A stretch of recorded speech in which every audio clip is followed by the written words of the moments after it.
Bonjour à tous et bienvenue dans votre journal des produits de bourse de l'Obsa du lundi 15 avril. La place parisienne recule à moins 1,07% pour le CAC à 3733 points.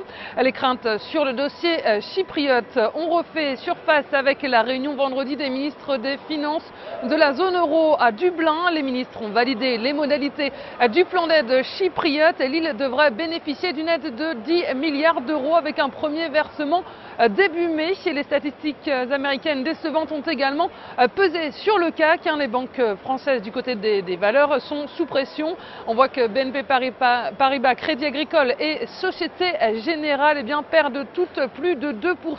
En revanche, Veolia Environnement gagne 1,97% après avoir décroché un contrat de plus de 600 millions d'euros. Alstom et JCDecaux, le groupe de communication extérieure, s'affichent en hausse également. Et puis, outre-Atlantique, Wall Street clôture en recul pour cette dernière séance de la semaine. Les marchés américains marquent une pause après avoir franchi des records historiques et une série de nouvelles en demi-teinte ont pesé sur le moral des investisseurs. Il y a d'abord eu les résultats mitigés des deux grandes institutions bancaires, JP Morgan et Wells Fargo, un des résultats très attendus à Wall Street, et les deux banques américaines affichent un premier trimestre solide avec des bénéfices nets records et largement supérieurs au consensus, mais les chiffres d'affaires ont déçu et résultat, les titres restent sous pression. On termine la séance en légère baisse.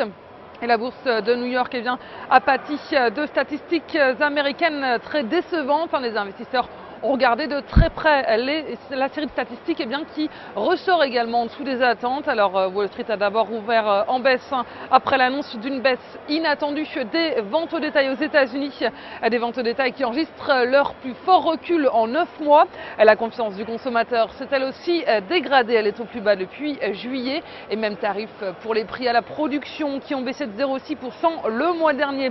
Et du côté des valeurs, les autres valeurs bancaires comme Citigroup, Morgan Stanley et Goldman Sachs s'affichent en baisse. Et sur le marché des devises, l'euro cède un peu de terrain face au billet vert en dessous donc des 1,31 $, mais il reste tout de même proche de son plus haut de 6 semaines atteint la veille.